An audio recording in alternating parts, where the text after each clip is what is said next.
É com imensa alegria que a Web Rádio Fraternidade, juntamente com um grupo de amigos que a gente denominou em defesa da vida, continua a realização desse nosso evento.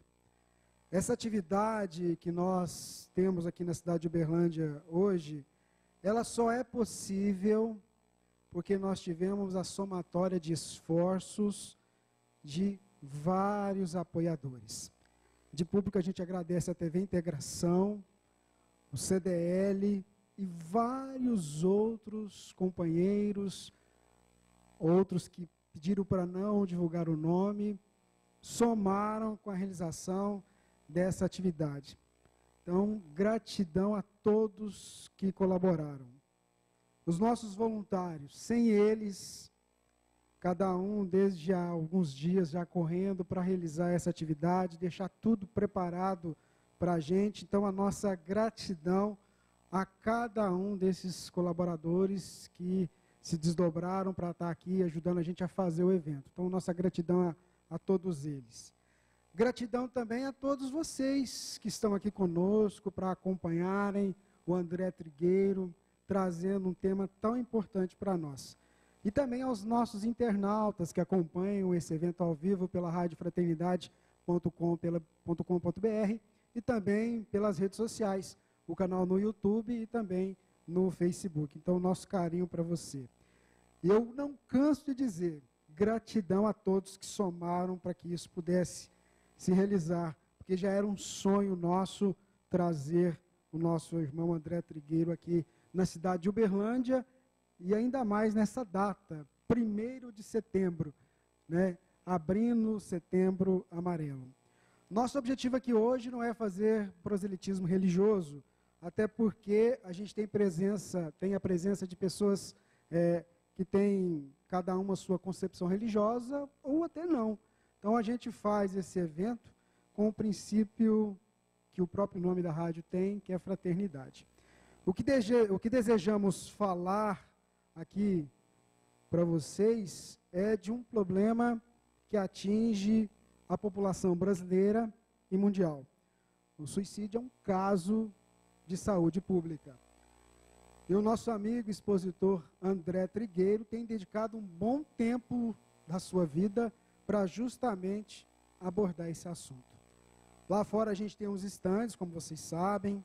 A gente iniciou falando que a gente vai ter esse primeiro momento até umas 16 horas, com a fala do André. A gente para um intervalo e a gente volta com perguntas e respostas. Você pode formular sua pergunta, só procurar um dos nossos voluntários de camiseta branca. Eles estão lá com caneta, papel. Você formula a pergunta, a gente vai fazer no segundo momento esse bate-papo com o André e falar sobre esse tema. André Trigueiro é jornalista com pós-graduação em gestão ambiental pela COP UFRJ, onde leciona a disciplina Geopolítica Ambiental. Professor e criador do curso de jornalismo ambiental da PUC Rio de Janeiro. Escritor, palestrante, editor-chefe do programa Cidades e Soluções da Globo News. E comentarista também do programa Estúdio I e articulista da Folha de São Paulo. Na Web Rádio Fraternidade, ele apresenta o programa Papo do Bem. André Trigueiro aborda para nós o tema suicídio. Sua vida é importante. Informar para salvar vidas.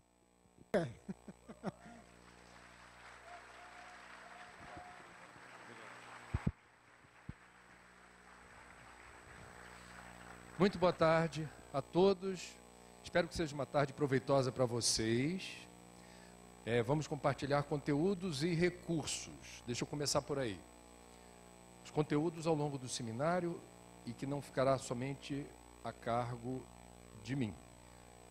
Na parte das perguntas, que é aquela que eu acho mais divertida, interativa, eu espero que a gente tenha a chance de tentar abordar os temas trazidos por vocês, na segunda parte do encontro.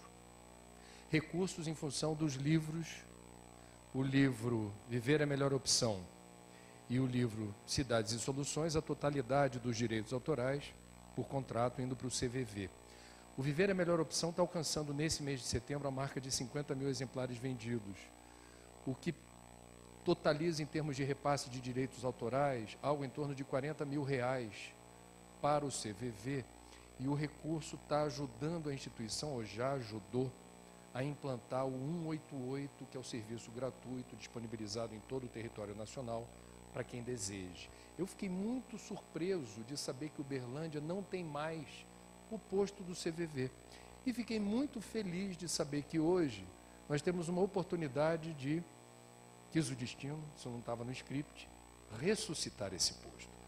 O nosso colega voluntário do CVV que veio hoje para cá, lembrando, está lá, repete seu nome? O Marco estará aqui fora no intervalo para aqueles que desejem ajudar o CVV a retomar o prumo em Uberlândia. Levanta o bracinho, por favor. Isso. Faça um contato com o Marco, seja como voluntário plantonista, seja como voluntário colaborador. Eu, desde já de público, me prontifico a apoiar, porque uma cidade do tamanho e da importância de Uberlândia não pode deixar de oferecer esse precioso serviço de apoio emocional e prevenção do suicídio. Tamo juntos. Fechou. Bom, vamos lá. 1º de setembro, primeiro dia de setembro, primeiro dia do Setembro Amarelo. E eu estou aqui. Se o acaso não existe, temos um encontro marcado. Eu espero que seja para o bem, no sentido de que ainda enfrentamos, já foi pior, na minha ótica, eu estudo esse assunto há 19 anos.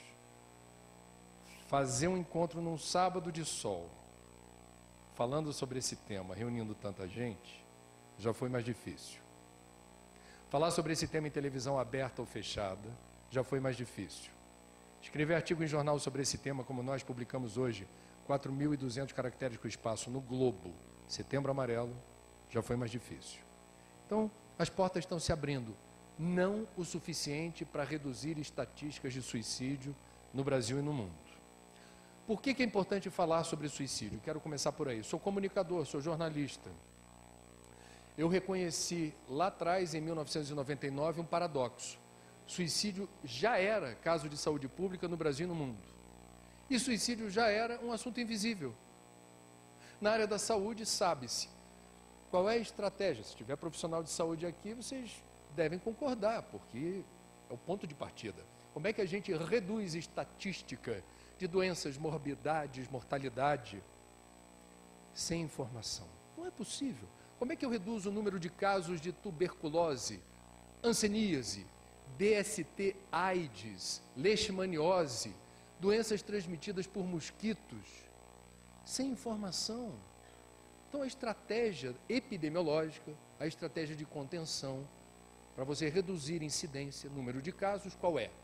Vamos nos informar sobre esses problemas, para que as pessoas se protejam, se previnam, entendam sinais, sintomas e procurem ajuda se for o caso. É assim que a gente reduz problemas na área da saúde, é assim que a gente promove saúde no sentido que a Organização Mundial da Saúde diz. Não é só ausência de doença, nunca foi. Saúde não é ausência de doença. Saúde física, mental, espiritual, emocional. E suicídio não é uma doença. Suicídio é a culminância de um processo mórbido, complexo, multifatorial. Portanto, a generalização é burra. Todo suicídio é assim. Não é. Toda pessoa que se mata dá alguma pista ou sinal. Não é assim. Então a gente tem que ter informação para saber como lidar com esse problema que, repito, é de saúde pública. E é falsa a tese de que uma pessoa que tenha a ideação suicida irremediavelmente está condenada a cometer suicídio. Falso. É possível interceder, é possível romper essa ideação e promover qualidade de vida. Fato. Vamos aos números. O jornalista adora número. Posso falar? Porque o primeiro capítulo do livro é Os Números Falam por Si. Por que a gente precisa do número? O número é uma informação pronta. e que por si explica a ordem de grandeza do problema. Nós temos aproximadamente no mundo 800 mil óbitos por ano de suicídio confirmadíssimos, o que dá uma média de 2.200 casos por dia confirmados, o que perfaz aproximadamente um novo caso de suicídio a cada 40 segundos. Portanto, desde que eu comecei a falar aqui, alguns casos já aconteceram. O que me impressionou muito quando a gente começou a fuçar dados oficiais da Organização Mundial da Saúde é que o número confirmado, gente, de suicídios hoje é superior ao número confirmado de homicídios no mundo. E é superior ao número de óbitos em guerras ou conflitos armados. É algo impressionante. Para cada caso consumado de suicídio, nós temos aproximadamente 20 tentativas. O que, numa extrapolação grosseira, dá aproximadamente 16 milhões de tentativas por ano. No Brasil, a gente tem aproximadamente 32 óbitos por dia. Entre 11 e 12 mil casos confirmados por ano. O Brasil, em números absolutos, é o 6º país no ranking de suicídios confirmados. O que chama atenção? Esses números não expressam a realidade, são maiores, por conta de um fenômeno que quem é da área da saúde conhece, das subnotificações, ou seja, muitos casos de quedas acidentais, acidentes com armas de fogo ou acidentes de trânsito, quando devidamente rastreados e investigados, revelam o dolo, a intenção. Não foi acidente. Os números são superiores. Para nosso espanto, esses dados não são conhecidos suficientemente para mobilizar governos e a sociedade a dar uma resposta à altura. E a razão disso é o tabu. Tabu, 4 letrinhas que expressam o seguinte movimento: por razões culturais, sociais, religiosas, superstição, o que seja, um determinado assunto que seria o tabu, eu prefiro não falar sobre. Você muda de assunto. Alguém puxa o assunto, você está numa mesa, isso é bem Brasil assim. Isola, não vamos falar sobre isso, dá azar. Não é o momento de falar sobre isso. Que é isso, moleque? Você não tem idade para perguntar nada disso. O que não falta é desculpa para a gente mudar de assunto, quando ele surge. Tabu vai na contramão, como eu disse, de qualquer política de saúde pública ou qualquer movimento sério que pretenda enfrentar esse problema. Então estamos aqui para compartilhar informação. Primeira informação relevante: não é de todo gratuito o tabu. Nós vamos ter na história, na literatura médica, a origem desse excesso de zelo em relação ao tema suicídio. Ele vem do século XVIII, mais precisamente do ano de 1774, quando um famoso escritor alemão, Goethe, lança, no auge do romantismo, uma obra-prima chamada O Sofrimento do Jovem Werther, que é um rapaz que se apaixona por uma moça, que não consegue consumar a relação com a moça, por força das circunstâncias, interesses familiares, se aproxima de outro homem, e Werther, no final da obra, desiludido amorosamente, resolve se matar. E o que aconteceu nos meses subsequentes ao lançamento do livro? Verificou-se na Europa, em diferentes pontos do continente, vários casos de suicídio cometidos por homens, invariavelmente jovens, e usando o mesmo método empregado pelo personagem da obra de ficção. O que sugere aquilo que na área médica se chama de mimetismo. Ou seja, dependendo da forma como se fala de suicídio, não apenas num livro de ficção, pode ser numa poesia, pode ser numa música, cinema, documentário, minissérie, peça de teatro, reportagem em qualquer veículo de mídia, dependendo da forma, prestem atenção, com que a gente aborda o problema do suicídio, essa informação pode ser decodificada por uma pessoa fragilizada, psíquica ou emocionalmente, como sugestão. É aquilo que se convencionou chamar de gatilho. No livro Viver é a Melhor Opção, que está, graças a Deus, eu até chequei quando eu cheguei aqui, se é a versão revista e ampliada. Porque na versão revista e ampliada nós fazemos um comentário sobre gatilho acerca da série mais popular já exibida pela Netflix até hoje, intitulada Os 13 Porquês. Fez um sucesso danado com a garotada. Eu não quero dar aqui um spoiler para quem não viu. Não precisa ver, não. São 13 capítulos da minissérie, que já começa você sabendo que uma adolescente se matou. E ela mesmo que diz. E ela, ao longo da série, a gente vai vendo a situação em que ela colocou vários colegas, professores, etc., que, segundo ela, contribuíram para a decisão trágica dela se matar. Então ela se mata, mas deixa registros de quem agiu de uma forma desastrada com ela, agravando sua situação. Bom, problema da série da Netflix, ou um dos problemas, o livro a gente aprofunda a leitura. Mérito de trazer à tona um tema invisível, oculto, embora presente no dia a dia, não apenas de adolescentes americanos, mas no mundo inteiro. Portanto, é um assunto popular porque é um assunto teenager, é um assunto muito pop na garotada escolar que sabe o que é automutilação, que sabe quais são os sites na internet que abordam o tema do suicídio da forma mais mórbida possível, estimulando suicídio. Eles sabem. Agora, o problema da série da Netflix foi não respeitar os gatilhos, ou seja, cenas muito fortes, inclusive aquela que mostra a personagem principal se matando. Eu, macaco velho, mais de 50 anos de idade, vendo aquilo, eu fiquei muito chocado. E a cena didatiza o suicídio. Eu sou jornalista. Se eu vou fazer cobertura de guerra, eu não preciso mostrar buraco de bala num cadáver em big close para dizer que a guerra é violenta e fratricida. Se há um massacre, eu posso mostrar com uma câmera aberta de longe e dar os números, falar sobre o que aconteceu. Agora, se eu dou big close, se eu mostro em detalhes sangue, cadáver e morte, eu estou chocando de forma apelativa e sensacionalista a minha audiência. O que eu estou querendo dizer é que você não é proibido de falar em suicídio numa reportagem, numa poesia, numa novela, numa minissérie. Como você fala é a questão.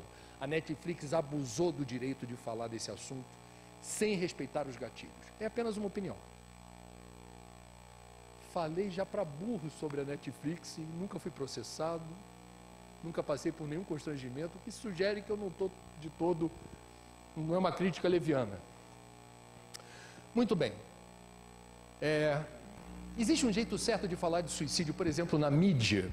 Sim, existe. Existe um manual da Organização Mundial da Saúde dirigido a comunicadores e jornalistas sobre como falar desse assunto. Em sendo inevitável falar de suicídio a partir de um episódio, alguém se matou? Em Uberlândia? Isso em si mesmo não é notícia e não deve ser reportado. Agora, quando aquilo está, por exemplo, vinculado a uma situação diferente, aquilo vira notícia porque a pessoa resolveu se matar de uma determinada forma, que causou um curto-circuito na torre de transmissão, metade de Uberlândia ficou sem luz. O bom jornalismo vai ter que dizer qual foi a causa do blackout. Se a causa do blackout foi um suicídio, eu não vou deixar de fazer menção a isso. O que a Organização Mundial da Saúde fala? Em sendo inevitável falar de suicídio, como foi o suicídio do ator americano, humorista, comediante, vocês se lembram? Robin Williams. Esse foi o assunto mais acessado do Google em 2014. Como é que a imprensa deveria, segundo a OMS, reportar isso? Você não vai abrir primeira página com foto e manchete, você vai ter alguma descrição. Você não vai descrever em detalhes o método empregado pelo Robin Williams, porque você não quer didatizar, você não quer ficar ensinando as pessoas a fazerem algo parecido. Você não vai, por exemplo, isso é curioso, enaltecer as qualidades morais do suicida. Bom pai, bom profissional, bom voluntário, bom espírita. Não vai. E não vai por quê? Porque descobriu-se, na área da suicidologia, que uma pessoa que já esteja perturbada com a ideação suicida, ao ver o resumo biográfico de alguém que se matou pelo suicídio, por aspectos complexos da mente, mórbida, haverá de achar interessante, nossa, eu que estava querendo coragem para me matar, vou fazer porque me mato e ainda vão falar bem de mim no jornal. A OMS estudou e deu publicidade a isso, dizendo, cuidado na hora de abordar. O que eu estou querendo dizer é, qual é o resumo da ópera aqui? Falsa tese de que a gente não deve falar em nenhuma hipótese de suicídio, falso. Correta tese de que ao falarmos precisamos ter algum cuidado, algum protocolo, ok? Qual é a notícia que a gente precisa dar visibilidade? E os comunicadores, e todos nós somos comunicadores, tá? Quem está em rede social é comunicador e não sabe. Todos nós deveríamos divulgar uma informação relevante que é: vários estudos chancelados pela Organização Mundial da Saúde afirmam de cada 10 casos consumados de suicídio, 9, portanto 90%, estão associados a patologias de ordem mental que são diagnosticáveis e são tratáveis. Portanto, a gente consegue desarmar bombas relógio, aonde seja possível associar depressão, uso regular de drogas, síndrome do pânico, transtorno de personalidade, bipolaridade, entre outras, esquizofrenia, entre outras questões, ao eventual risco suicida. Isso é importante. Isso é o território da saúde mental. A gente precisa ter informação sobre como essas situações se revelam e, em acontecendo com um de nós, ou alguém próximo a nós, nós nos habilitarmos a ajudar dizendo, procure ajuda, procure um especialista. Para assentar esse transtorno, para se sentir mais encorajado a seguir em frente. Prestar atenção aos sinais. Pessoas que subitamente registram um comportamento antissocial, recluso, se isolam, não interagem mais, não querem conversar sobre assuntos que antes eram prazerosos, não tem mais projeto de vida, os olhos não brilham, não são mais viçosos, o olhar de peixe morto, fica muito enclausurado, antissocial. Isso pode ter 1000 causas distintas. Uma delas, essa pessoa está construindo o desligamento, ela está se afastando do convívio dos seus, e isso representa, sim, um risco. Outra informação boa, uma pessoa que durante uma conversa diz assim, se eu não passar no Enem dessa vez, eu me mato. Se eu não passar no Enem esse ano, não quero saber de mais nada, vou desaparecer. Alguém vai dizer, força de expressão. Ou vai dizer, é dramático. Leão com ascendente em não sei o quê, sabe essas coisas? Não dá bola não, que isso daí eu já conheço. Do ponto de vista da prevenção do suicídio, cão que ladra pode morder. Convém não acreditar no blefe por princípio. Então, em havendo uma suspeita de algum comportamento anômalo, o correto, o indicado, é tentar chamar com muita habilidade, muito amor, muito respeito essa pessoa para uma conversa franca, aonde, sem que ela se sinta alvo de um tribunal de inquisição. Vai se matar? É isso que você está pensando? Não, não, não. Você não vai ameaçar, você não vai criticar, você não vai fazer juízo de valor. Você vai ouvir. Em surgindo o ensejo de conversar, estamos na direção certa. Em se confirmando que aquilo que poderia ser um blefe ou não, não é blefe. Há uma carga de estresse monumental, não é força de expressão, a alma naquele momento se manifestou. Qual é ato contínuo que se deve fazer? Procurar ajuda. Procurar ajuda. O que costuma ser um problema num mundo onde o suicídio é caso de saúde pública e a depressão é pandêmica? As pessoas têm vergonha de sofrer. A gente vive num mundo em que é humilhante pedir ajuda. É impressionante. Esse ano, 3 semanas atrás, eu participei no Rio de Janeiro do primeiro seminário de prevenção do suicídio no Corpo de Bombeiros. E o assunto era interno, eles não estavam discutindo como fazer resgate ou salvar suicida fora. Eles estavam discutindo o suicídio entre eles. Ato de coragem. Ano passado, na sede da Polícia Militar do Rio de Janeiro, na Evaristo da Veiga, no centro da cidade, num auditório grande como esse, primeiro seminário de prevenção do suicídio da Polícia Militar. E a conversa não era discutindo o suicídio na população, era um papo corporativo, entre eles. E por que é difícil falar sobre isso entre militares? Deixa eu abrir essa janela aqui, não sei se tem algum militar presente, não vou perguntar. Militar é instruído com base na exaltação da bravura, da coragem indômita, da valentia, e num país como o nosso, da macheza.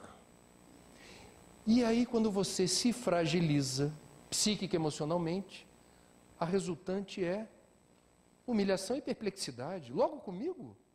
Logo eu? Como se fosse uma questão de bravura e valentia. No meio espírita, como no meio católico, como no meio judaico, como no meio islâmico, pessoas de fé se sentem humilhadas quando sofrem nesse nível porque falam: nossa, mas eu sou reconhecidamente uma pessoa de fé. Na minha comunidade todo mundo fala: nossa, você está presente nos momentos difíceis. E aí quando você precisa de ajuda, você fala: nossa, e agora? Como é que eu fico perante os meus? Se eu, como pessoa de fé, me sinto corroído por uma dor que me oprime o peito e me estilhaça o coração. Como é que eu explico isso? Cadê meu Deus? 2 semanas atrás eu perguntei para padre Fábio de Mello, que me deu uma entrevista que vai ao ar na próxima segunda-feira na Rede Globo, 4 minutos que a gente conseguiu, para falar no Bom Dia Brasil, sobre depressão e transtorno de ansiedade. Publiquei hoje no YouTube, no meu canal no YouTube, o depoimento que ele me deu depois da entrevista sobre depressão. Eu peguei o iPhone e falei assim: padre, o senhor falaria para mim o que o senhor quiser sobre Setembro Amarelo? A ele: agora. Começou dizendo: passei por uma situação muito difícil, quase eu pensei em morrer. Um depoimento corajoso, um testemunho. E dizendo como se resolveu o processo dele na direção do equilíbrio. Padre Marcelo Rossi. Você vai questionar assim a fé, a liderança espiritual? Isso não tem nada a ver. Para vocês, parte de vocês, espíritas aqui presentes, espírita, pô. Espírita, fé raciocinada. Espírita não é nada humilde. Se alguém diz assim: mas qual espiritismo? É espiritismo kardecista? Não existe, né? É de mesa branca? Não existe também, né? Aí você vai explicar, tirando onda de que você estudou a doutrina, vai falar: não, peraí, eu sou o espiritismo da terceira revelação. Você não economiza, não. Depois de Moisés e Jesus, é nós. Eu sou a terceira revelação, eu sou o consolador prometido pelo Cristo. Eu sou o cristianismo redivivo. A gente não é, né? Espírita se empavona para dizer: o que você é? Eu sou isso. Muito bem. E aí se fragiliza. Como é que fica? Vocês estão percebendo? A gente está falando de um problema que se torna um desafio para quem sofre. Porque se você está com uniforme militar, se você está com a autoimagem de pessoa de fé, ou pior ainda, na sua família vem alguém e diz assim: estou entendendo? Você tem emprego, tem família, tem amigos, você se diz seguidor desta ou daquela religião e você está desse jeito? É ou não é?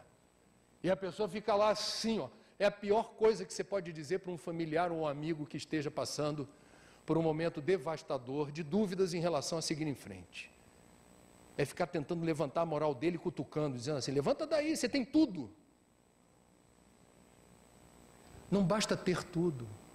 Tem nada a ver com isso. Não se trata de dinheiro, fama ou Deus. Estamos falando de um problema que precisa ser enfrentado com a devida rota terapêutica. Viva o século XXI. Então vamos lá. Primeiro vamos falar daquilo que é considerado pela Organização Mundial da Saúde o principal fator de risco suicida no universo das patologias de ordem mental. Depressão. Importa separar depressão de estado depressivo. Isso é muito importante. Tem muito diagnóstico mal feito de depressão por aí que implica em terríveis problemas. Uma coisa é estado depressivo, outra coisa é depressão. O que é estado depressivo? Faz parte da vida sentir tristeza. Não é feio sentir tristeza. Está tristinho? Bem-vindo ao clube. Ele é numeroso, tem mais de 7 bilhões e 400 milhões de pessoas. Viver significa oscilar estados. Serenidade, equilíbrio, lucidez com outros, em que nós não estamos lá muito bem. E nós estamos instáveis, amuados, ressentidos, nos sentimos mal, nos sentimos enfraquecidos, desalentados, desanimados. Faz parte. Nós não somos robôs. Se você conhece alguém que está sempre de bem, desconfie. Pode ser um alienígena. Um ET. Pode ser alguém travestido de ser humano em missão. Faça amizade com ele, trate bem. Mas não é humano. Ou alguém que foi abduzido, sei lá eu. Tristeza faz parte. Agora, numa sociedade onde há a ditadura da eterna alegria, ou não há uma ditadura da eterna alegria? O que é selfie? Análise sociológica do selfie. O selfie é a nossa tentativa desesperada de mostrar para os outros o tempo todo: olha como eu sou feliz, está tudo ótimo, olha quem está comigo aqui, olha onde eu estou. A pessoa deixa de curtir a vida para empacotar em flashes, frames, registros descartáveis e perecíveis, de uma busca frenética por um estado olímpico de felicidade, perenizada nas imagens. Nosso desejo de mostrar para o outro: eu estou bem, hein? Estou ótimo, está tudo bem, o tempo todo. Mentira. Desculpa, a gente tem que ser franco. Ditadura da eterna alegria. Essa ditadura da eterna alegria impede que o sofrimento seja entendido na sua dimensão mais importante. Se a gente quiser buscar explicações para os estados de dor e de sofrimento, que fazem parte da vida, nós vamos encontrar na filosofia diferentes correntes, ou na religião, diferentes opções, significados interessantíssimos das razões pelas quais sofremos. No Espiritismo, por exemplo, há explicações muito sofisticadas de que a dor e o sofrimento não seriam contra nós. Seriam em nosso favor. Ah, André, é complicado. Que Deus é esse que permite que tudo isso me aconteça?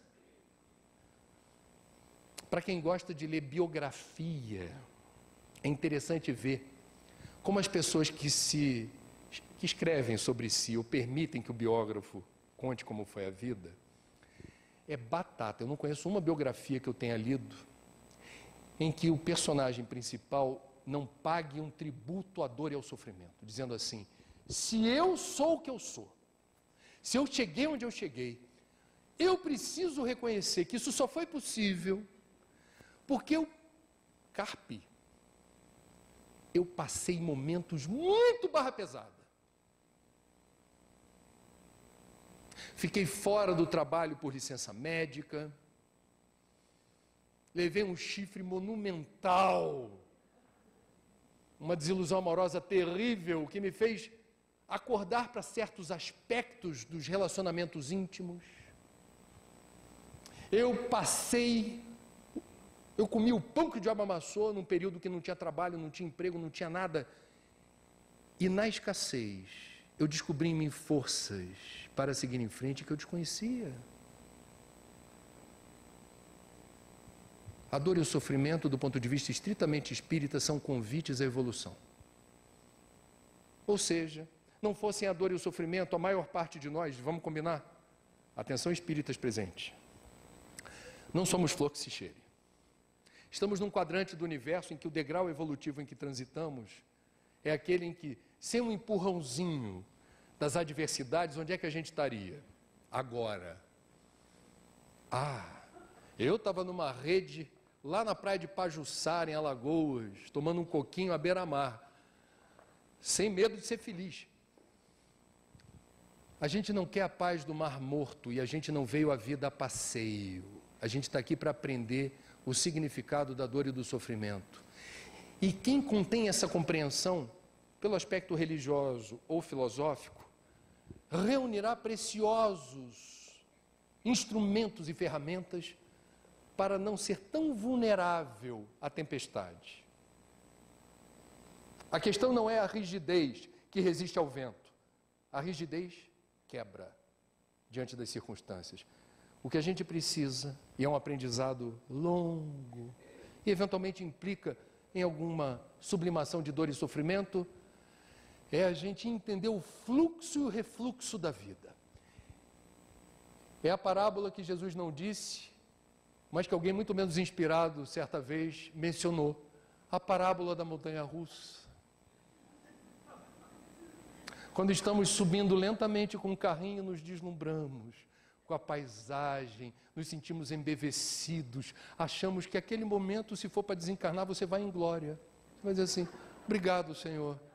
Não imaginava que fosse possível tamanho êxtase e deslumbramento. De repente, sem aviso prévio, você perdeu o emprego, você perdeu a saúde, você perdeu o ente querido, você perdeu o companheiro. A vida não vem no script que a gente leia antecipadamente. Um aprendizado importante da vida é saber lidar com o imponderável, o imprevisto. E é assim que a gente vai o quê? Sendo testado na nossa capacidade de responder às situações.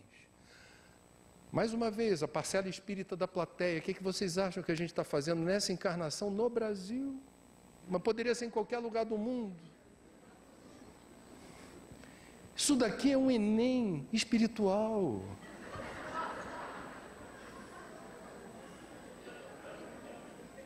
É um Enem espiritual. Nós estamos sendo, sim, testados na capacidade de superação e de sublimação. É uma visão da dor e do sofrimento, aquela que me apraz, que faz sentido para mim, sou espírita. Não é a única.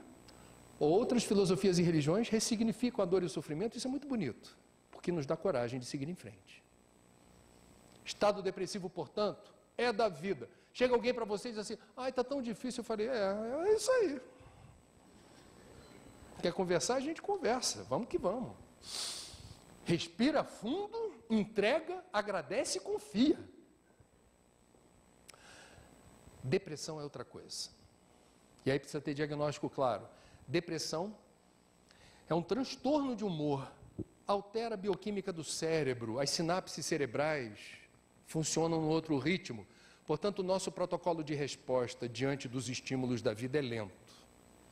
Existem vários tipos de depressão. Atenção, informação de interesse público. Não existe uma só depressão. Existem 50 tons de depressão. 50 é força de expressão. São várias depressões. E quando um médico, um profissional de saúde detecta depressão leve, ele tem categorias. Ele tem categorias. Você não vai padronizar que toda pessoa portadora de depressão leve é igual. A rota terapêutica é definida de maneira singular. sob medida, para a pessoa. Depressão é tristeza persistente. Não é a tristeza que veio e que foi, como eu descrevi há pouco. É a tristeza persistente. E ela dói mais quando você não reconhece a causa. Está sofrendo, dor no peito, algo acachapante, que você não tem alegria, não vibra com nada, nada tem graça. É uma aura cinza do depressivo. É uma existência sem vida. Nesses termos, tem que procurar ajuda. Abrindo parêntese para a casa espírita, falsa tese de que frequenta a reunião pública, toma passe e aguinha fluidificada que vai resolver. Não vai. Parar com isso. Ignorância no século XXI. Kardec foi o primeiro a dizer: acompanhe a ciência. Aonde a ciência avançar, nós espíritas não vamos ficar estacionados com freio de mão puxado, dizendo que, mas lá atrás não se falava, lá atrás não se falou um monte de coisa, e não era para ter se falado. Atendimento fraterno na casa espírita. Quando alguém manifesta, tenho depressão, você pode até dizer: bom, meu irmão, a casa está aberta. Recomendamos que você venha à palestra pública, que você tome o passe, deixe o nome na caixinha, a gente vibra, não esquece da água fluidificada. Entretanto, procurou já um médico? Se não procurar, eu não garanto que eu vá te ajudar. Está claro isso? Muito bem. Quando a gente tem o diagnóstico preciso, é depressão, nem todo depressivo precisa tomar remédio. Certos antidepressivos podem fazer mais mal quando o portador de depressão tem alguma outra patologia de ordem mental associada. Isso é muito importante. Muito importante.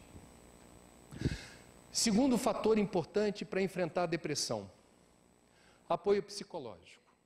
Eu sei que por aqui, como no Rio de Janeiro, já superamos o estigma, a falsa impressão de que psicólogo é coisa para maluco. Ok ou não? Não? Bom, eu não tenho nenhuma patologia de ordem mental associada, eu estou fazendo terapia pela 3ª vez na minha vida. O que eu busco na terapia espelho? Qual é a promessa do terapeuta? Ser um facilitador. De quê? Descobrir quem eu sou. Como? Ele tem ferramentas interessantes, quem leu a série psicológica de Joana vai saber, para tentar mostrar como certos aspectos do meu ser eu não consigo reconhecer com facilidade, principalmente aqueles que emergem do meu inconsciente. O meu lado negro da lua, ele só aparece quando eu durmo, e aí o inconsciente vem à tona, e os sonhos podem me comunicar alguma coisa, mas eu não sei interpretar sonho. Hoje em Araguari a gente lembrou uma situação, por exemplo, típica. A pessoa diz assim: eu sou bem resolvido, eu não preciso de nada. Aí fazem festa surpresa de aniversário. E a pessoa chora e briga com todo mundo. Por que vocês fizeram isso comigo? Aí fica todo mundo assim: não, mas a gente é teu amigo, a gente quis te agradar. A pessoa tem uma reação que não combina com aquilo que os outros acham que seja lógico. Aí tem uma coisa mal resolvida do ponto de vista de uma surpresa que foi manifestada com carinho e amor, mas que a pessoa não gosta de surpresa. Ou não gosta de envelhecer em público. Mais um ano de vida, não gosta de aniversário, tem horror, pavor. Bom, há alguma questão que talvez o psicólogo possa ajudar a colocar no seu radar. E se aparece no teu radar, você se sente mais fortalecido para quê? Lidar com isso.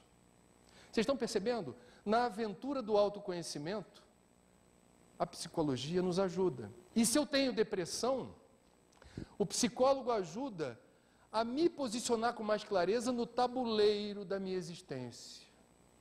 Está todas as peças bagunçadas, não estou entendendo nada. Bom, o psicólogo pode ajudar fazendo perguntas. Como é que é a sua relação com sua família? Você tem amigos?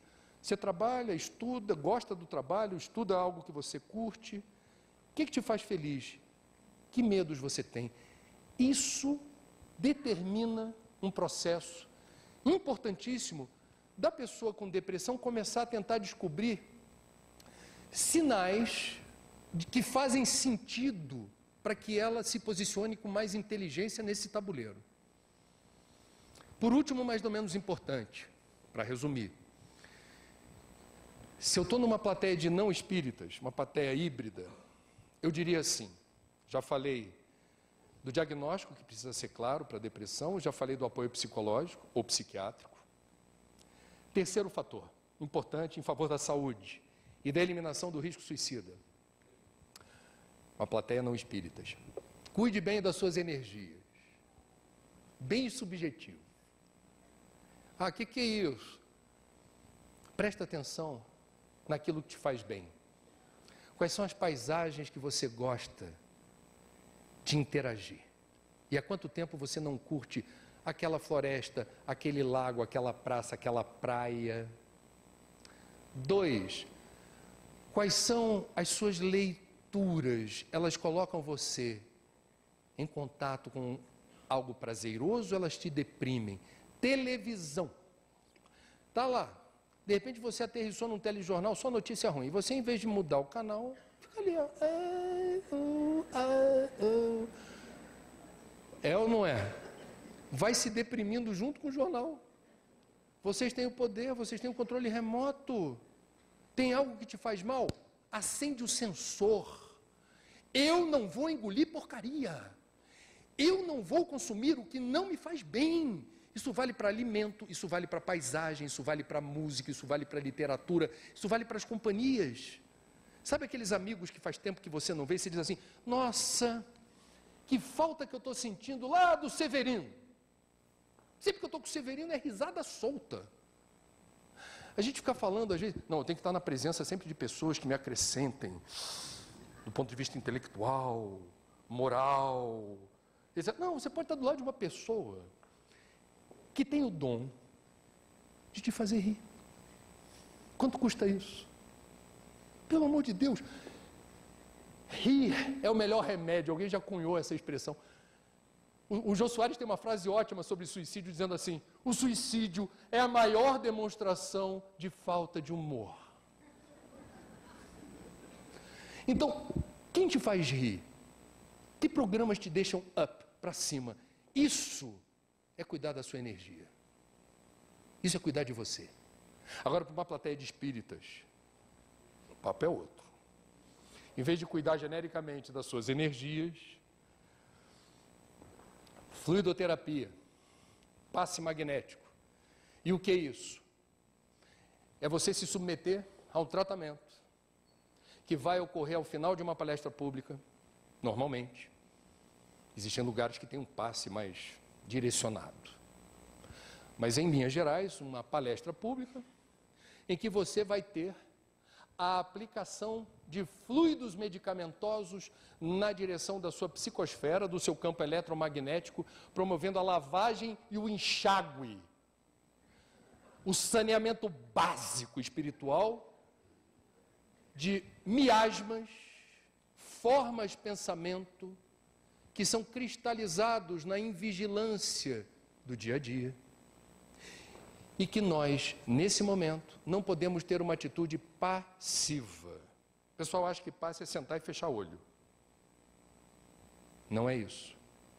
Você pode sair da experiência do passe igual a como entrou. Não fazer efeito nenhum. Porque passe é a dois. Quem recebe o passe deve ter que postura. Eu preciso me colocar, o médium tenta se colocar em sintonia com o plano superior, ele está fazendo o trabalho dele.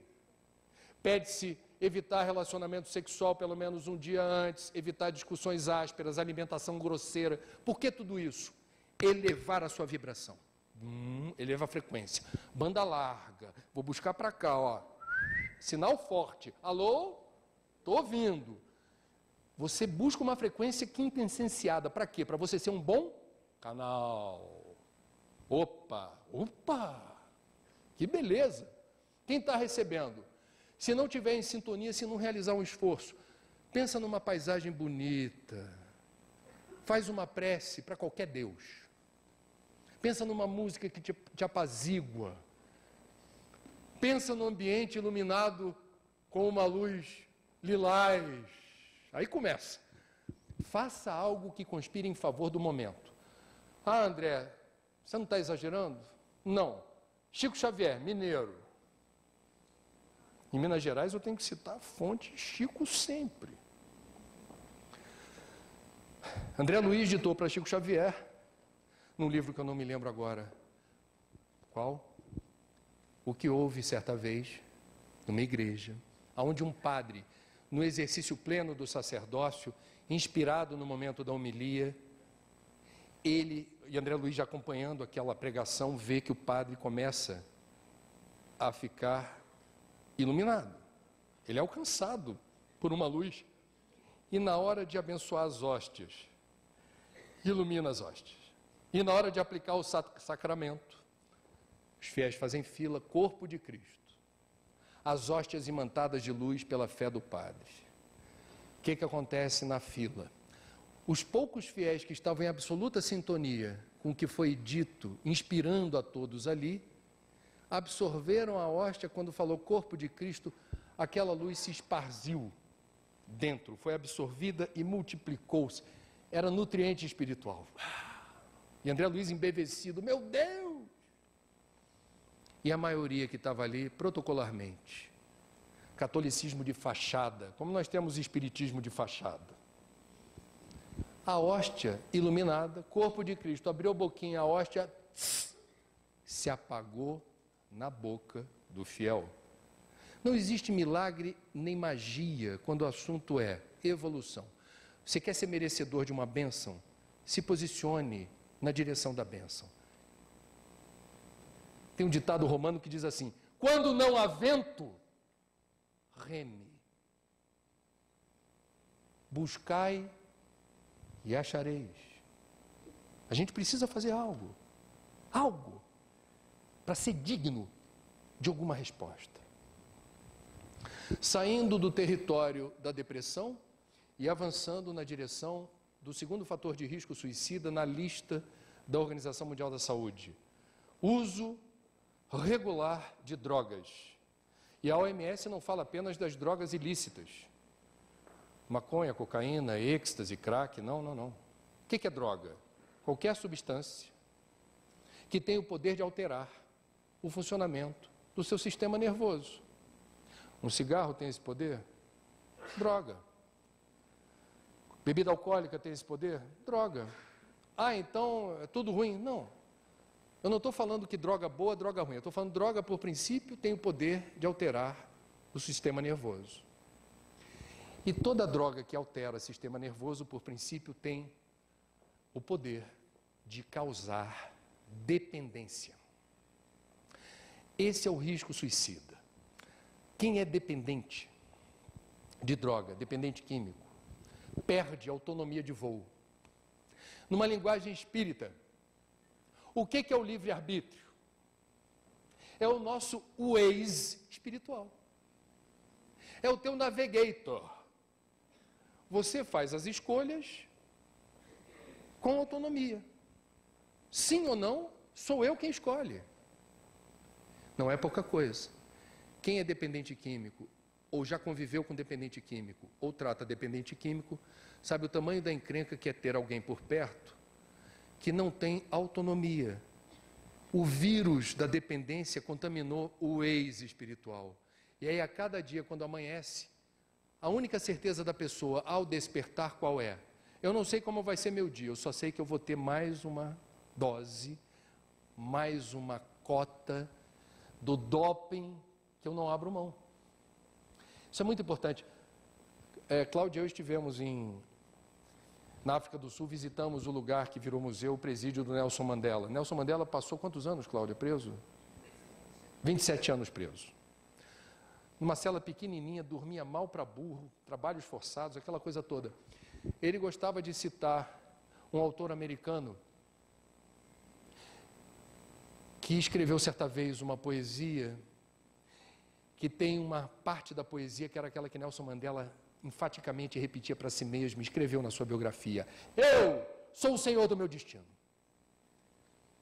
Eu sou o senhor do meu destino. O que significa isso? Fala. Ela é minha produtora, minha mulher. Eu sou o senhor do meu destino significa: eu não abro mão do meu ex espiritual. Eu não me submeto a qualquer coisa que eu não queira. Eu faço aquilo que eu acho certo. Isso não tem preço do ponto de vista da autoestima. Agora, uma pessoa que não tem autonomia, livre-arbítrio, qual é a resultante disso para a autoestima? Quem conhece algum dependente químico, quem já foi numa reunião do AA, quem já conviveu de perto com uma pessoa que é momentaneamente, vai sair dessa, mas tem um preço, é duro. Se livrar da dependência química, sabe o que eu estou falando. Nós estamos num país em que a automedicação é a regra, não é a exceção. Nós estamos num país campeão mundial de farmácia por metro quadrado. E nós estamos num país onde a medicalização da dor, vocês já ouviram essa expressão? Se não estudem, vale a pena. O que é medicalização da dor? Eu que não sei sofrer, eu que não aceito o sofrimento diante da ditadura da alegria, qualquer momento ruim da minha vida, eu vou buscar gotinhas mágicas que vão me fazer dormir tranquilo, feito uma criança. E tem médico irresponsável que recomenda, por exemplo, o Rivotril, como se fosse gotinha de açúcar, para você tomar e ficar mais tranquilinho, mais quietinho. E o que o médico nem sempre diz para o paciente é que o uso sistemático de Rivotril, são só 4, 5 gotinhas, são suficientes para determinar uma alteração no seu sistema nervoso e depois para você se libertar das 5 gotinhas, é uma lenha. Eu conheço pessoas que até hoje pagam um preço caro para se livrar das gotinhas malditas que foram recomendadas de forma irresponsável por médicos que tentaram ajudar dizendo assim: besteira, toma. Automedicação é encrenca. Medicalização da dor é covardia. A gente precisa saber enfrentar os dilemas da vida. Se para cada desafio você toma Rivotril para ficar quietinho, é uma encarnação perdida. É uma encarnação perdida. Eu vou virar a página aqui, saindo das psicopatologias, ranqueadas pela Organização Mundial da Saúde, enveredando na direção da sociologia. Um dos pais da sociologia, Emile Durkheim, que foi contemporâneo de Kardec no século XIX, escreveu um livro chamado O Suicídio, um sociólogo. E o que ele disse? O Durkheim é aquele camarada que escreveu, ou atribui-se a ele a frase: o homem é produto do meio. Que é reconhecer o seguinte: seus valores, sua visão de mundo, sua capacidade de ser mais ou menos otimista, ter mais ou menos esperança, é muito influenciada pelo quê? Pelo meio social. Sua família, quem está morando com você, seus amigos mais próximos, seus colegas de trabalho, de forma direta ou indireta, eles influenciam humor, visão de mundo, esperança, otimismo e por aí vai. No Rio de Janeiro agora está complicado. Você vai sair de casa e, por exemplo, tem mãe que diz assim: vai sair agora? Vou. Você viu que a madrugada foi completamente violenta aqui? Bala perdida para tudo que é lado. Ih, mãe, isso está acontecendo com alguma regularidade. Você está saindo. Vídeo, estou sabendo. Vai de carro? Vou. Você viu que estão fazendo arrastão com carro em tudo que é lugar do Rio de Janeiro? A gente ama a mãe. Mãe se preocupa com o filho. Mas tem mãe que boicota a navegação do filho, contamina a psicosfera do filho com problemas que vão determinando estados patológicos de covardia. Eu estou dando um exemplo muito comum de mães do Rio de Janeiro. Rio de Janeiro está neurotizado com a violência. Qualquer pessoa que sai de casa recebe um receituário mórbido, assim, cuidado. É quase dizer assim: você vai entrar num carro blindado, não saia do carro blindado até chegar no destino. Quando sair do destino, sai escoltado. Só assim. Não vai funcionar.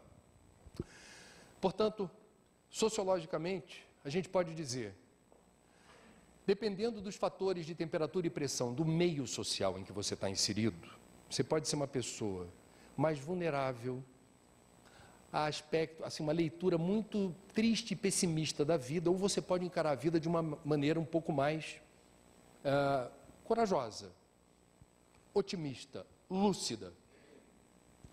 Num país como o Brasil, eu vou pensar um exemplo que diz respeito à nossa cultura. Nós estamos imersos numa cultura machista.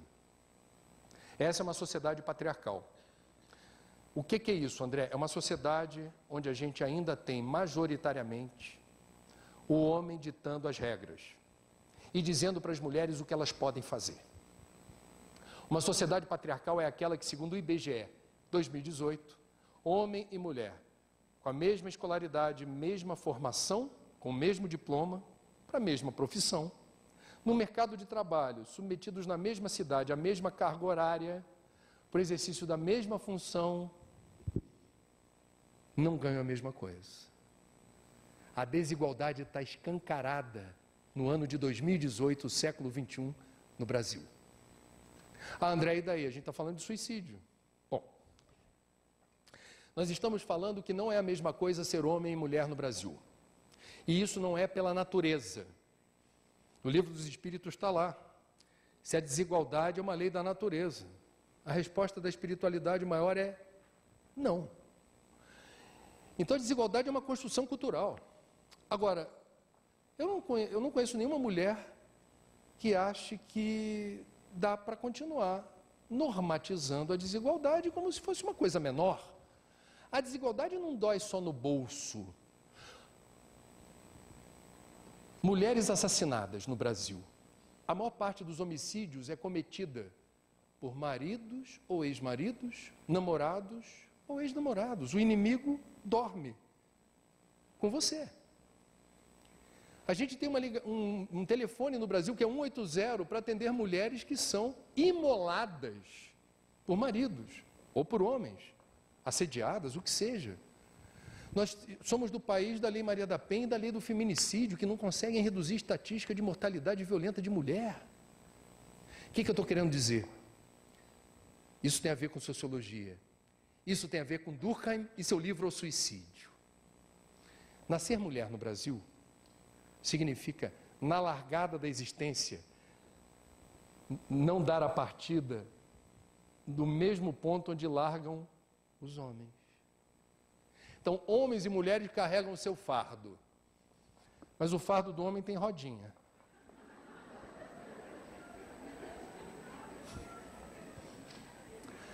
A mesma sociedade patriarcal, com valores machistas, que estigmatiza a mulher com piadinhas infames, mulher no volante, perigo constante.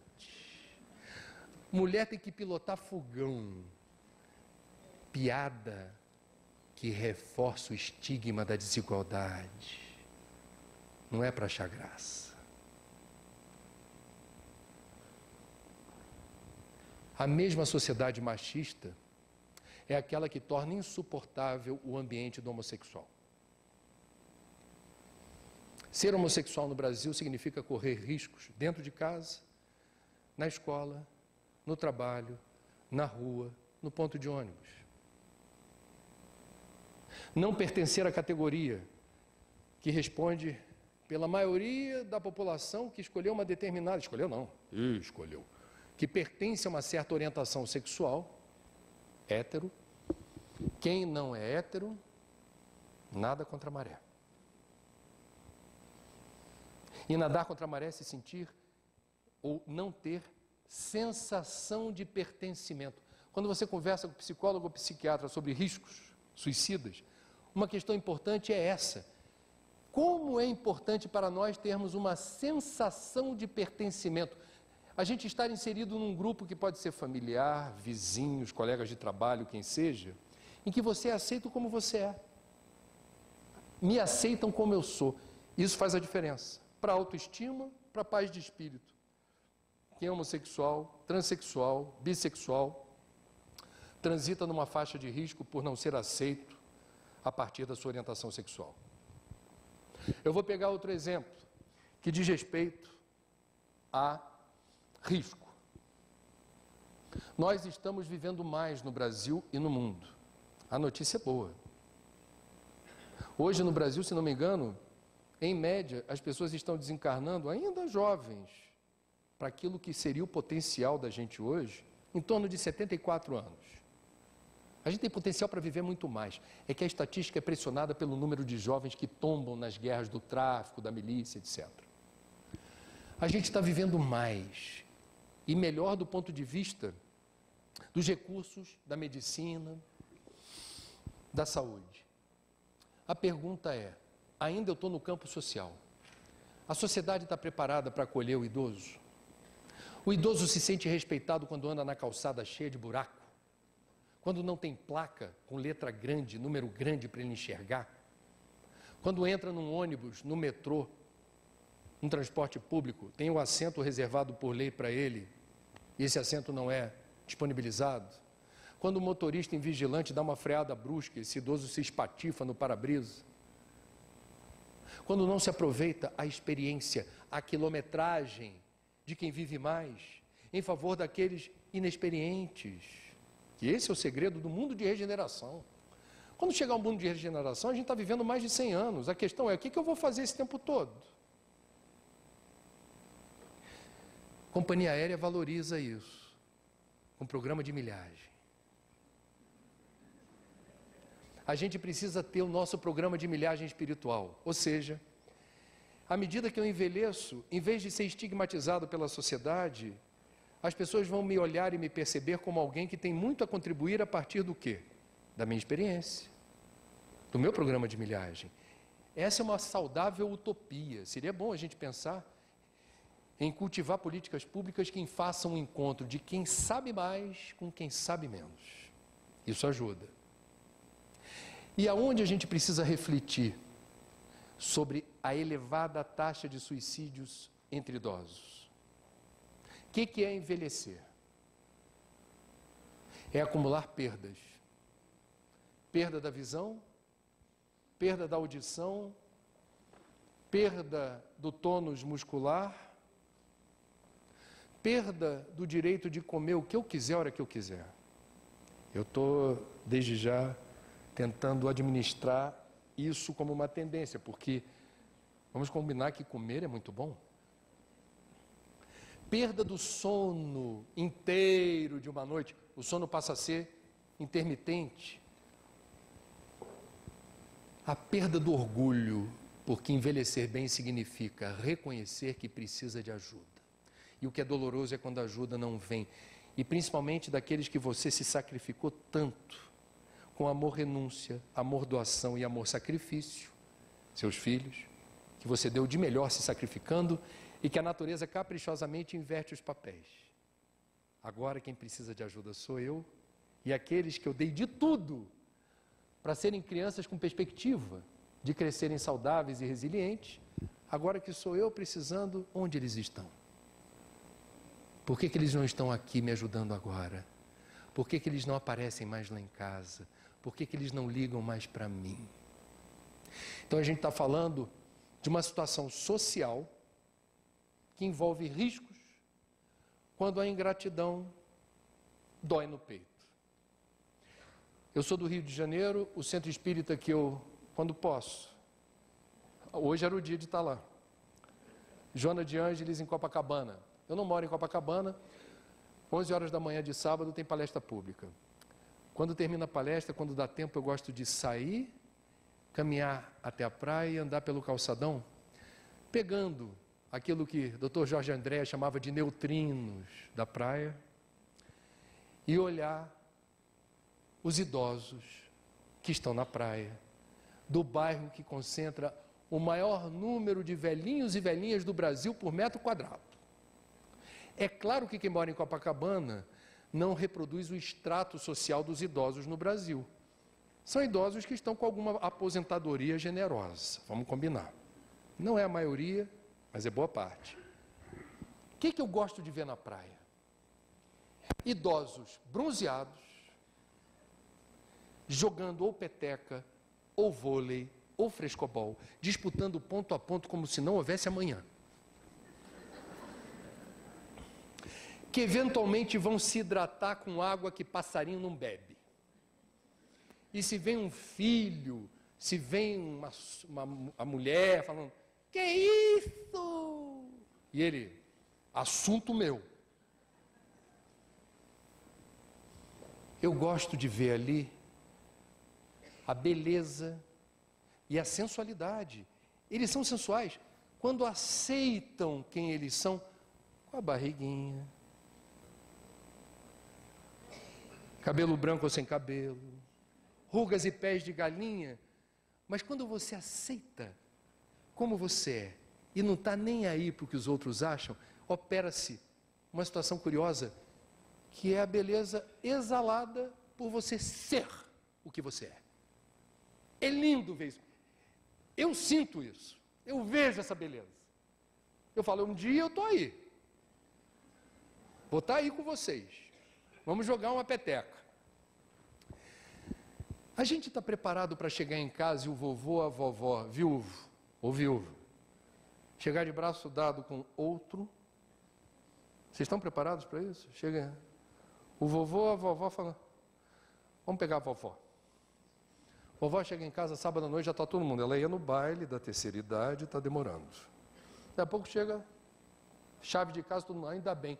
Entra ela com Astolfo. Todo mundo assim em casa. O que está acontecendo, vovó? Astolfo, família Astolfo. Vó, quem é? Meu namorado. Qual o problema? Vocês estão preparados para isso? Sabe por que eu estou perguntando? Vou repetir. Nós estamos vivendo mais, estamos vivendo com mais saúde na linha do tempo, disposição e eventual disponibilidade para relacionamentos íntimos. E se algo não funcionar na hora, há um sonho azul que pode tornar esse direito que todos nós temos de sermos felizes, inclusive pelo recorte do uso da libido, pelo encontro da sexualidade nesses termos. Qual o problema? Temos uma questão cultural aqui. Nós somos de uma época em que vovô e vovó vão ficar comportadinhos no sofá de casa vendo Faustão. O que você vai fazer domingo? Ver televisão. Nada contra domingo no sofá vendo televisão. Agora não se surpreendam se daqui para frente, por mais saúde, mais disposição, mais fluido vital, mais tempo de vida, haja disposição e energia sobrando para fazer hashtag outra coisa. E isso é felicidade, isso é autoestima, isso previne suicídio. Você está ressignificando a sua existência. Você não é prisioneiro de estereótipos. Quem disse que o idoso não pode ser feliz? Quem disse que o idoso não tem desejo? O idoso não morreu. O idoso, se tem um corpo ainda bem conservado e, digamos, apto, a caminhada, corrida, jogar tênis, o que seja, quem haverá de impedi-lo dizendo, vovô, vai para casa? O vovô vai responder, vai tu.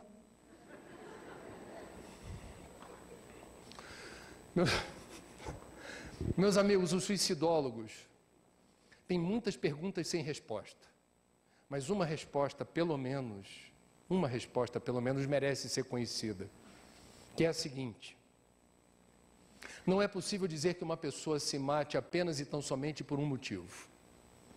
Por exemplo, uma determinada pessoa descobriu-se traída pelo seu amor, marido ou mulher, e se matou. Alguém haverá de dizer, matou-se porque descobriu-se traído. O que o suicidólogo vai dizer? Não é possível afirmar isso como uma verdade científica, porque se toda pessoa traída resolvesse se matar,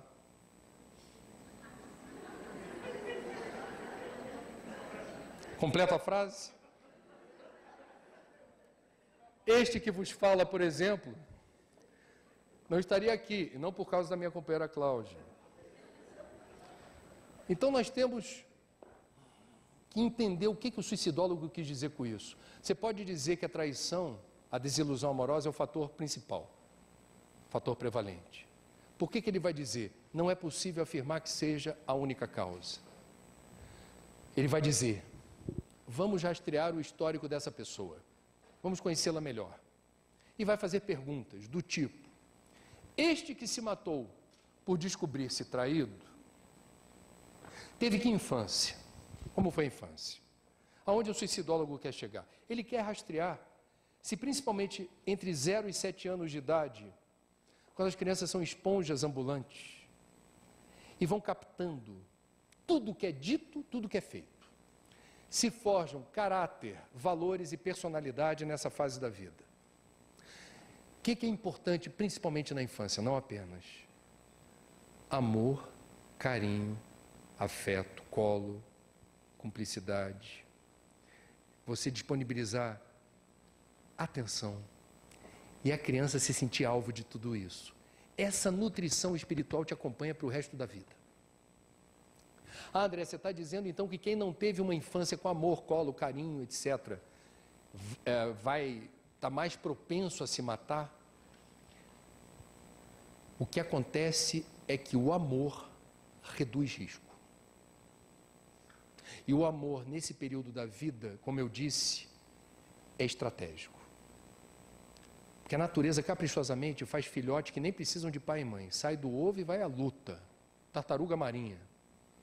A gente viu em Noronha agora. Foi embora. Não quer nem saber quem é pai e mãe. Ovo partiu eu agora. Nós não, nós somos muito dependentes. E essa dependência tem uma explicação. É o convite para pai e mãe exercerem paternidade e maternidade, aferindo nessa relação qualidade. Então não importa quanto tempo você tem com seu filho, pai e mãe tem que trabalhar, tem que ganhar a vida está difícil, vamos correr atrás do prejuízo no mercado, faz parte. O pouco tempo que se tem que ser valorizado. Se você só tem 20 minutos, meia hora com seu filho por dia, que sejam 20 minutos intensamente vividos com ele, sem compartilhar televisão, rede social, jogo de futebol, o que seja. É aqui, o papo é nós. É nós. Então, como é que foi na escola hoje? Conta para mim. E não é virar o rosto. Estou olhando aqui. Me conta. Ontem você falou que estava com problema para fazer uma boa prova de matemática. Você fez hoje. Como é que foi? Foi bem? Aonde não está batendo assim, não está fácil? Você quer mostrar para mim? Faz tempo que eu não estudo isso. Tenta. Você não é bom em matemática. Ele vai registrar o que para o resto da vida? Meu pai tentou. Era ruim para burro em matemática. Mas ele tentou. Isso fica cravado na memória. Isso é amor. O que pai e mãe estão fazendo por aí? Não tenho tempo para o filho, vou recompensar a minha ausência com brinquedinhos e brindes. Chega no final do dia, toma. E aí a gente vai encontrar daqui a 20, 30 anos, Operação Lava Jato, versão 59, com agrados que os adultos vão continuar querendo receber, de forma indevida. Ficam refém do brinde e do presentinho. Brinde e presentinho não tapam buraco emocional. Brinde e presentinho são descartáveis e perecíveis. O que fica é outra coisa. Então vejam, este que se matou por descobrir-se traído, ele poderá ser mais vulnerável à ideação suicida, não é um determinismo, a partir de um cenário de desalento, desassistência, subnutrição emocional e espiritual, sem esse calor humano que precisava ter lugar. É um fator de risco. Não é determinante, é fator de risco. Outra pergunta que o suicidólogo haverá de fazer: esse que se matou por descobrir-se traído, possui alguma crença numa força superior? Crença, qualquer. Vejam que eu não estou chamando de fé. Fé é outra coisa.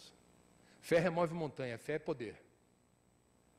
E não estou falando de Deus, porque Deus entra num território religioso. Eu estou falando de qualquer relação espiritual.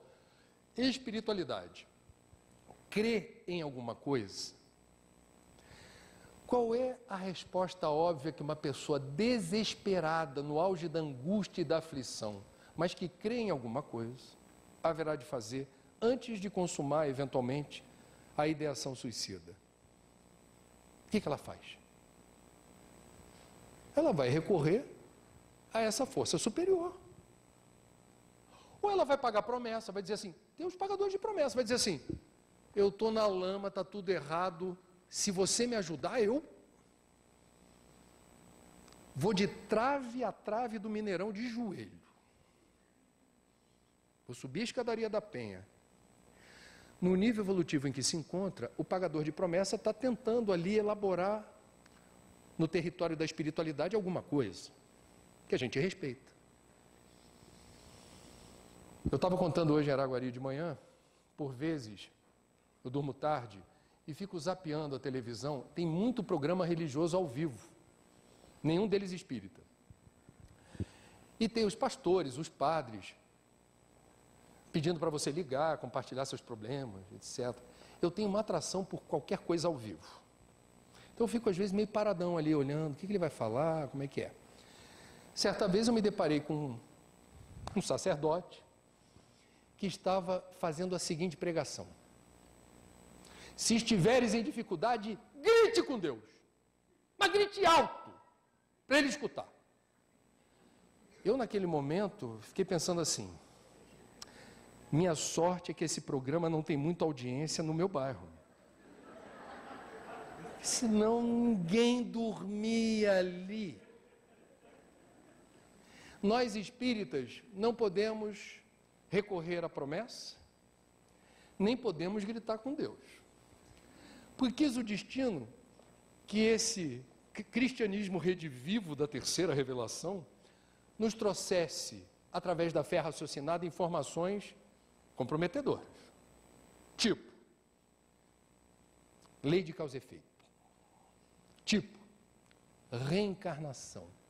Ou a expressão sintetizada pelo padrinho desse projeto que eu estou aqui hoje, chamado Marcelo Ribeiro, um irmão de outras vidas, hoje na espiritualidade, trabalhando e inspirando projetos de prevenção de suicídio entre jovens, através da psicografia de Divaldo Franco. Marcelo Ribeiro certa vez ditou a seguinte frase: não somos outros espíritos, somos os algozes do passado, travestidos de vítimas do presente. Então o espírita não pode se vitimizar, senão não é espírita. A gente sabe o que a gente está fazendo aqui. E a gente deveria saber por que eventualmente sofre. Não é que Deus seja contra nós, é que a gente está tendo a chance de seguir em frente através do aprendizado, que pode ser um pouco duro. Mas que a gente precisa passar por isso para aprender a lição. Se o Enem fosse fácil, não haveria mérito na aprovação. Meus amigos, é importante dizer isso. Deus não é contra nós. O sofrimento e a dor têm uma função na natureza. E Deus não seria soberanamente justo e bom se nos desse um peso acima da nossa capacidade. O jugo é suave, o fardo é leve. E a gente precisa aprender o que está embutido na experiência dolorosa. A providência divina nunca nos abandona. Nunca. E mesmo no auge de uma solidão, quando a gente se sente completamente desamparado, nunca estamos sós. Nossos guias e mentores jamais nos abandonam. O que diz o Espiritismo a respeito do suicídio? E com isso eu encerro a primeira fase do nosso encontro. Em primeiro lugar, é importante ver como diferentes religiões ou tradições espiritualistas, do Oriente ou do Ocidente, as principais, afirmam categoricamente que o suicídio, em nenhuma hipótese, significa alívio ou solução para os problemas. Eu, se fosse ateu, materialista ou agnóstico, e me deparasse com essa pesquisa, que diferentes religiões que se degladiam em vários aspectos, concordam e convergem nessa premissa. Suicídio, em nenhuma hipótese, significa alívio ou solução para os problemas. Eu ficaria preocupado. O que diz o Espiritismo? Em primeiro lugar, Não há outra doutrina espiritualista, filosófica, religiosa, que compartilhe tantos detalhes sobre a realidade do suicida no plano espiritual. Quem quer saber a visão espírita vai se surpreender com uma vastidão de informações detalhadas e pormenorizadas. Vamos tocar em alguns tópicos aqui. Primeiro problema enfrentado pelo suicida: descobre-se vivinho. A morte não existe. Com o primeiro agravante, ao promover o autoextermínio, o suicida deixará na terra familiares, amigos, colegas de trabalho, vizinhos, chocados, destroçados, dependendo do nível de relacionamento, desapontados. E eu já vi mãe com raiva de filho que se matou dentro de casa. Eu já conheci mãe que não ficou com pena, não. Nem ficou arrependida, ficou com, para não dizer uma palavra pior do que raiva, do filho ter tido o desplante, a coragem de fazer o que fez aqui em casa. Olha aqui, como é que o ser humano... Para onde vai esse sentimento? Nós espíritas sabemos que o pensamento e a emoção não são subjetivos. Eles têm força e direção. E alcançam o suicídio como petardos. Alcançam. Cuidado com o teu pensamento. Ao projetar uma forma, pensamento, ela tem endereço certo. O suicida recebe essa carga de decepção, desapontamento, dor dos outros, que ele infligiu essa dor. Ele é o causador. Segundo problema enfrentado pelo suicida. A literatura espírita traz isso em diferentes matizes. A dificuldade de se desvencilhar dos despojos carnais, do corpo físico.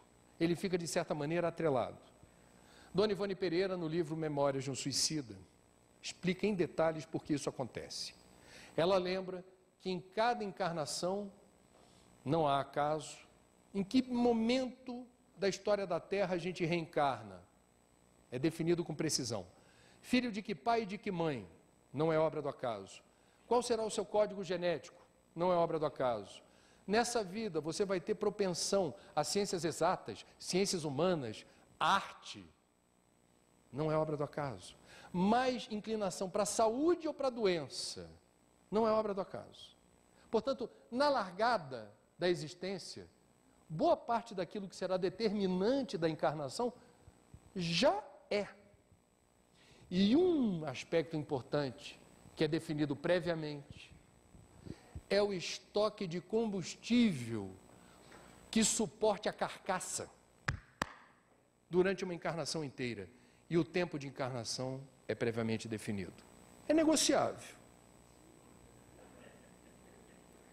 Mas é definido previamente.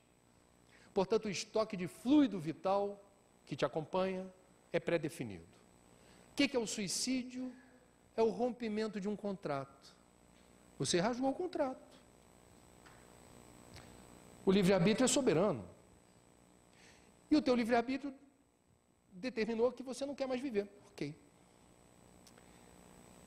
Lei de ação e reação. Rasgou o contrato, o espírito percebe rapidamente que encontra-se vivo, o corpo físico jaz morto, mas o fluido vital presente, residual, que deveria se prestar para o resto da encarnação, determina a sensação, a ligação do espírito com o corpo denso, transmitindo magneticamente as sensações do corpo para o espírito.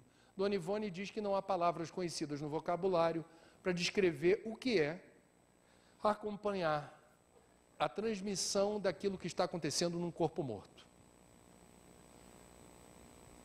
Uma outra questão importante, esta revelada numa entrevista de Chico Xavier a Hebe Camargo, que eu consegui descobrir e publiquei no livro. Chico detalha as sequelas espirituais do suicídio. Por exemplo, uma pessoa que resolve se matar, destruindo o centro do sistema nervoso, o abalo não é apenas orgânico, abala-se a matriz espiritual, que é o perispírito. Há uma sequela espiritual.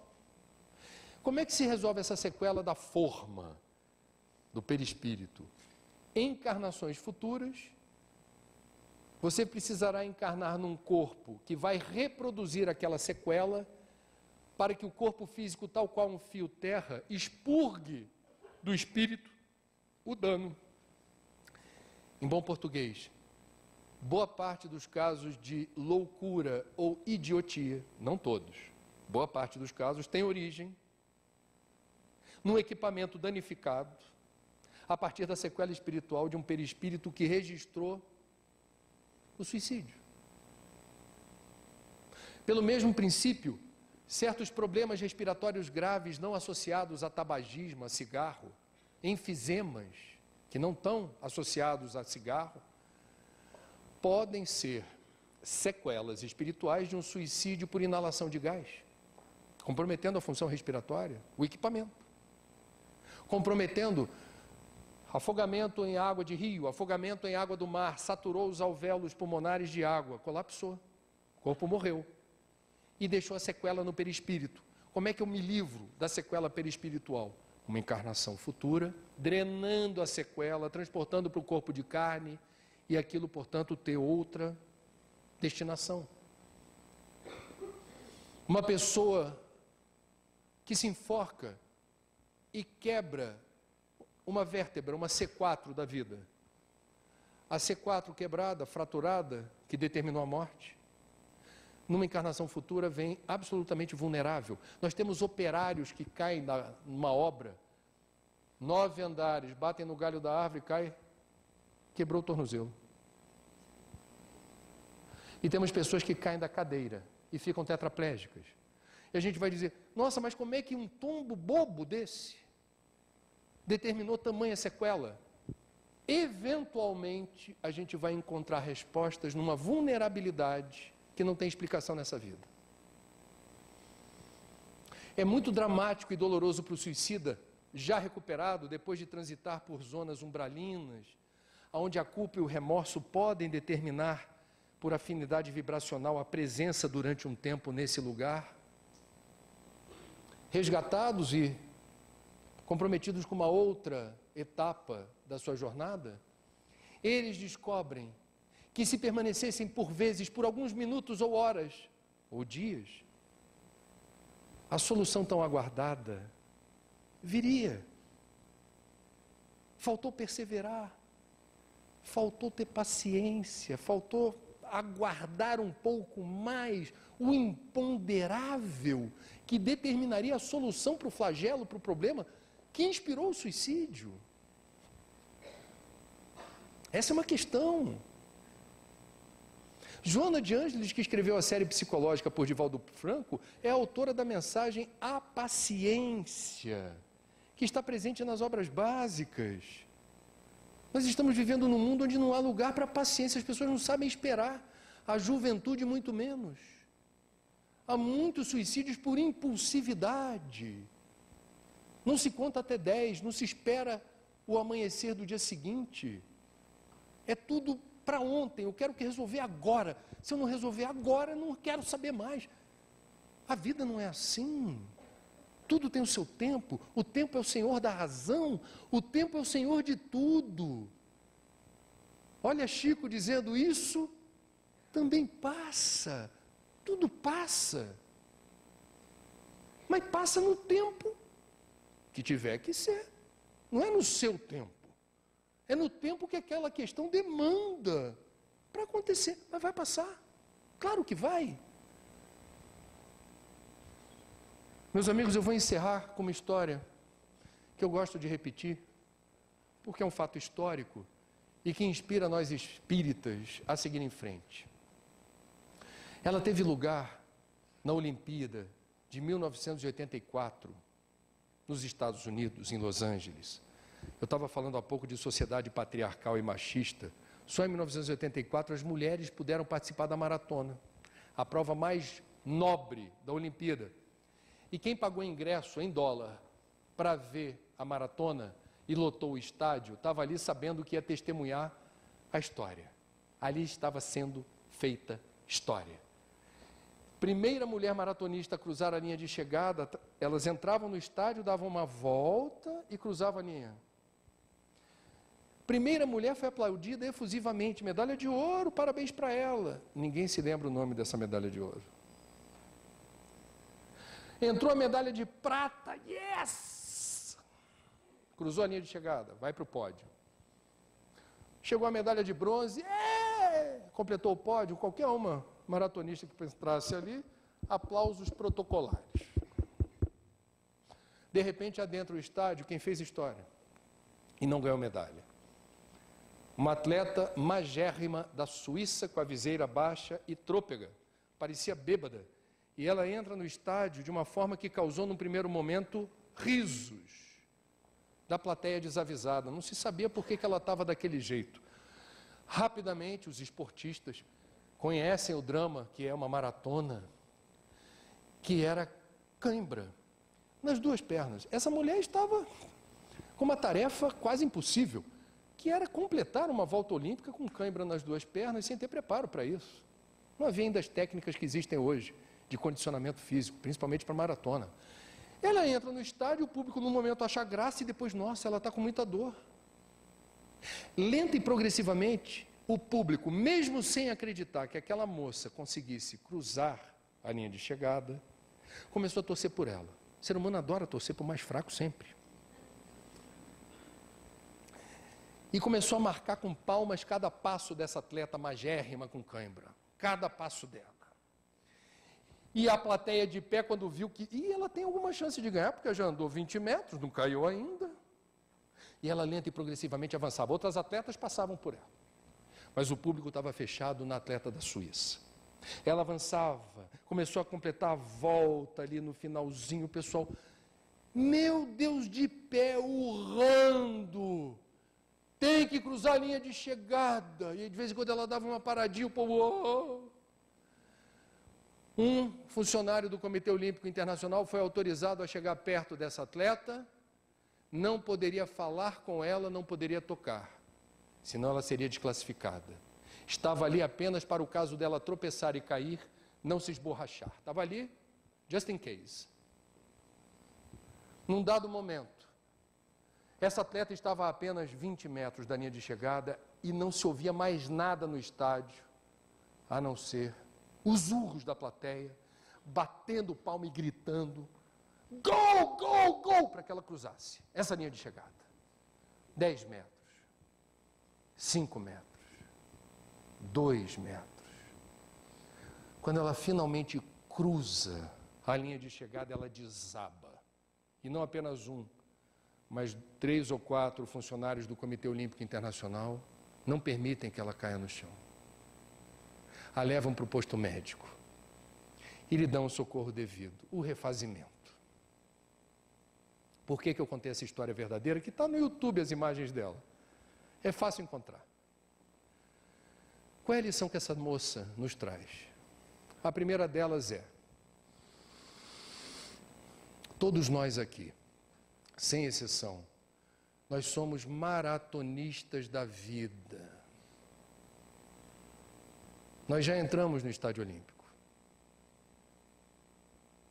Por vezes nos faltam força, coragem e fé para seguir em frente. Nem estou falando linha de chegada. Para seguir em frente, para dar o próximo passo. Cãibras espirituais. Por vezes a gente se sente absolutamente desnorteado, desgovernado, você não tem mais certezas. Teimosamente você persiste, mas você não tem certeza de por quanto tempo você vai conseguir andar.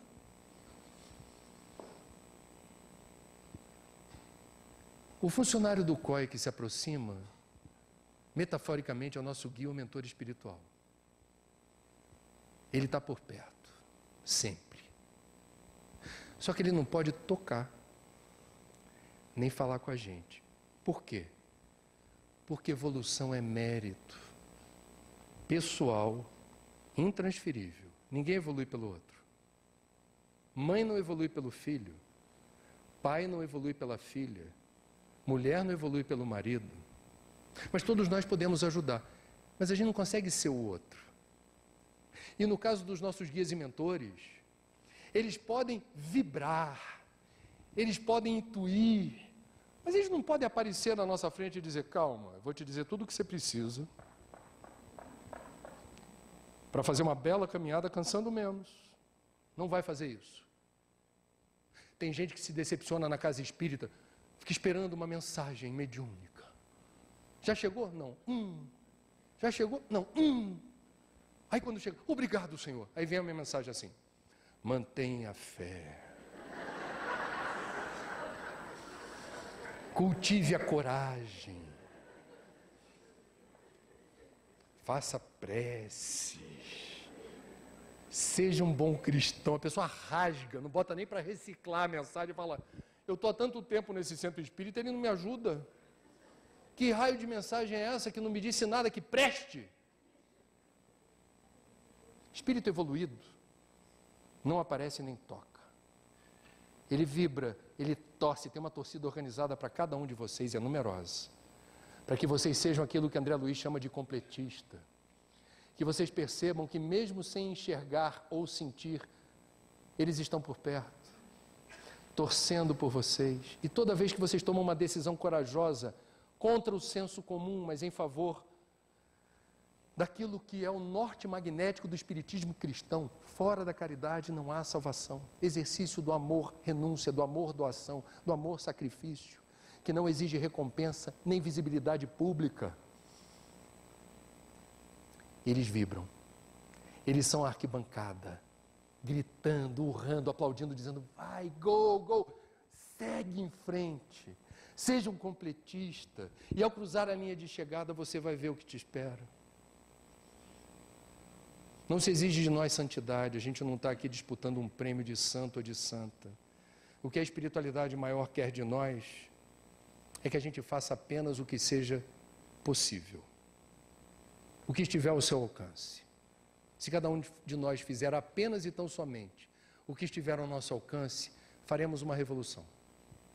A revolução do amor, implantando o mundo de regeneração da Terra, onde o que importa para um espírita não é cruzar a linha de chegada sozinho. Espiritismo não é apenas autoajuda. Vocês se lembram, a gente veio de avião para cá, pegamos 2, aliás. Sempre tem a aeromoça dando instruções para os passageiros. Ninguém presta atenção na aeromoça. Saída de emergência. Se houver despressurização da cabine, máscaras de oxigênio cairão sobre vocês. Preste atenção nessa orientação da aeromoça, que ela diz assim: em havendo alguém vulnerável, criança, ou alguém que depende de você do seu lado, caem as 2 máscaras. Em quem eu boto primeiro a máscara? Em você. Em você.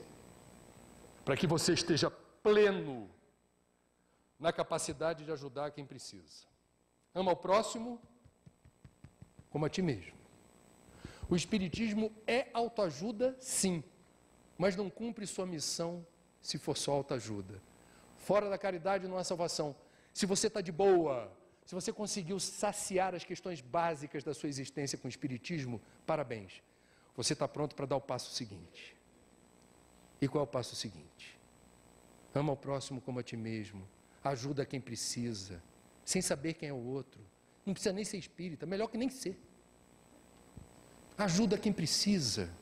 Estamos aqui para isso. Estamos aqui para aprendermos a amar. Estamos aqui para entender o que significa ultrapassar imperfeições e barreiras. Vencer o orgulho, o egoísmo, a vaidade, a inveja. O amor é a saída. É a medalha de ouro do pódio. Eu fiz o que eu pude, eu realizei o que era possível, eu completei a linha de chegada ajudando a quem precisava. Cruzar a linha de chegada sozinho é pouco para quem é espírita. Fé raciocinada pede mais. Amor, coragem e fé.